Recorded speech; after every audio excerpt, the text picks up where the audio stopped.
Siyempre, ito po yung ginawa kong DIY na kulungan ng kalapate.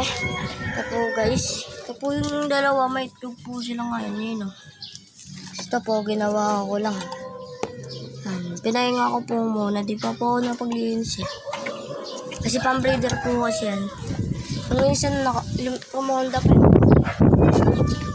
Hindi ito nga po pala yung DIY na ginawa ko. Yan. Hiningi ko lang po sa palengke. Kung parang kulungan na. Ayun pa yung dalawa. Pares po.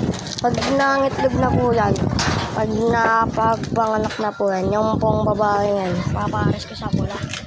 Yan po sa pula. Yan po, papakitaan ko po kayo. Nilipat ko po kasi iwan ko kung papasak siya agad dito. Nilipat ko po kasi kulungan nila.